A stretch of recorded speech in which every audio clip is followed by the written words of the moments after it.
In this video, you're going to be granted an increased weapon damage to your shotguns and also getting unlimited amounts of overshields when using this build. So one, whenever you get an overshield, it increases your shotgun even further, and you can also increase the damage even more by weakening targets, in which case we're going to be doing that for this build. There are currently 96.7% of you that aren't subscribed to the channel, so be sure to hit that subscribe button. What are you waiting for? It's free and you can change your mind anytime. And without further ado, let's get right into it. In order for us to increase the damage for our shotguns, we are going to need to use this exotic gauntlet called No Backup Plans. Armor perk is called Force Multiplier. When you get rapid shotgun final blows or defeating a powerful combatant with a shotgun, you'll be granted a void overshield, and you would also start your health regeneration as soon as you do that. But we already have another way to proc a void overshield. While you have your void overshield, shotguns deal additional damage, and shotgun final blows refresh the overshield. It would also provide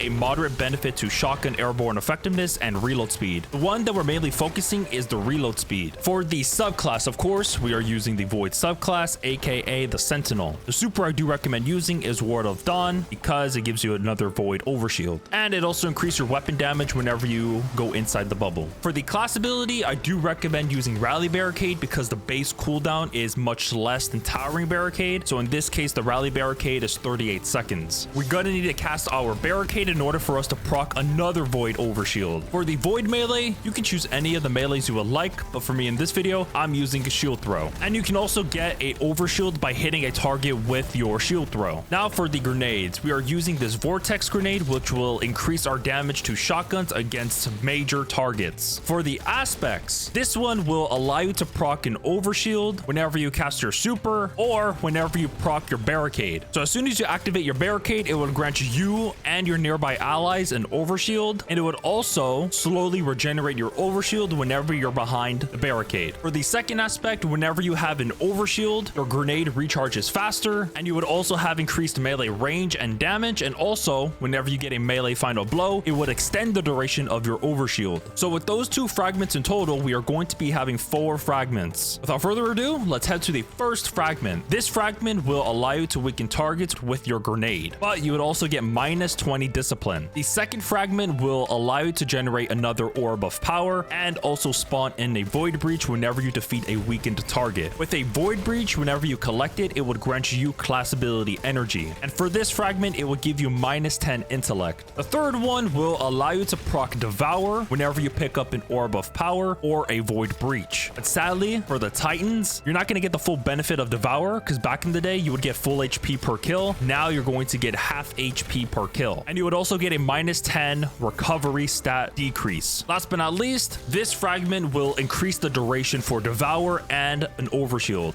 but it will give you minus 10 resilience. So currently you have 4 ways to proc an overshield. The first one would be your super, aka bubble. The second one would be your rally barricade because of the aspect we're using. Whenever you get a direct impact with your shield throw, it would also grant you an overshield. And last but not least, whenever you get rapid final blows with your shotguns, you would also be granted a void overshield as well. So those are 4 ways in order for you to proc an overshield for this build. Now for the weapons, I'm using a strand shotgun on the kinetic weapon slot that comes with a slide shot and sword logic. If you do not know what sword logic does, all you would have to do is get a final blow. It would grant you bonus damage to this shotgun, and the duration will also increase the bonus damage when you get more powerful targets defeated. And what's cool about this shotgun is that the origin trait is called Cursed Thrall. After defeating a target with a melee attack, final blows with this weapon causes targets to explode for a short duration. So for this shotgun, you're not going to be having to worry about reloading because you're going to be sliding most of the time because of slide shot. And we can also enhance this shotgun even further with the seasonal artifact mods that would be provided for this build. The first one is Unraveling Orbs. Picking up an orb of power grants strand weapons unraveling rounds, which will give you anti-barrier rounds for that shotgun. And also the next seasonal mod is Horde Shuttle. Damaging unraveled targets with a weapon occasionally spawns a threadling.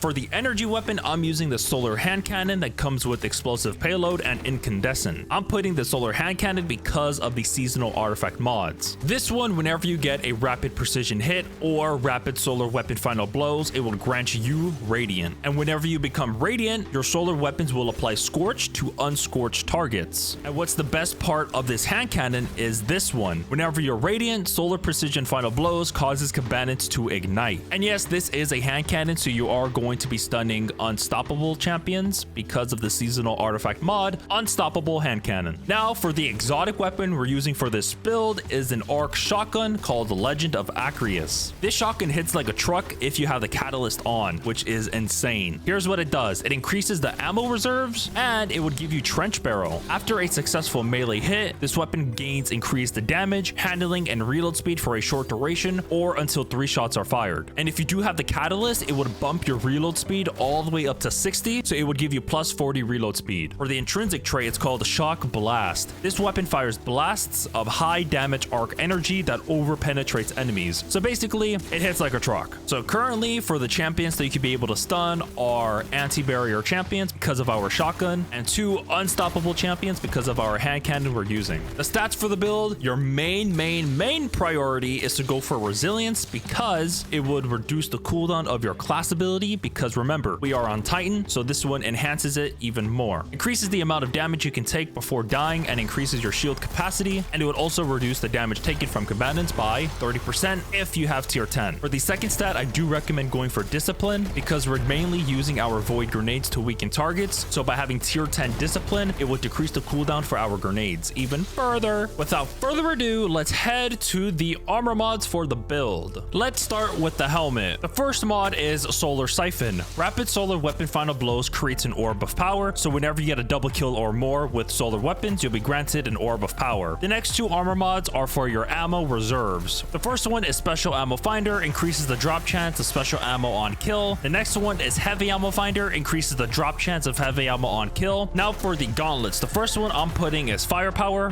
but we're mainly going to be using our void grenades to weaken targets, but you can never go too wrong for that. So your grenade final blows creates an orb of power. The next one is Bolstering Detonation, grants class ability energy when you cause damage with a grenade. Last but not least is Arc Dexterity, faster and ready stow speed for arc weapons. That one's mostly just because of our Legend of Acrius, because the handling is pretty tough on that one. For the chest, we are using Harmonic Resistance, reduces incoming void damage from combatants. The second one is Melee Damage Resistance, reduces incoming damage from combatants that are at point blank range. And last but not least, we are using Charged Up, increases the maximum number of stacks of armor charges you can carry by 1. For the leg armor, we are using Absolution, reduces all ability cooldowns each time you pick up an orb of power. The second one is Insulation, reduces class ability cooldown each time you pick up an orb of power. And the last armor mod is Innervation, reduces grenade cooldown each time you pick up an orb of power. The first one is Powerful Attraction, automatically collects nearby orbs of power when you activate your class ability. And the second armor mod you're gonna need to put on for your class ability, and it's called Utility Kickstart. Whenever you have armor charges and you would activate your class ability, it would consume your armor charges and it would convert it into class ability energy. Last but not least, we are using is Bomber, reduces grenade cooldown when using your class ability. If you did enjoy this video, be sure to hit that like and sub button. I will greatly appreciate it. Be sure to have a good rest of your day, evening, or afternoon. Take care and peace.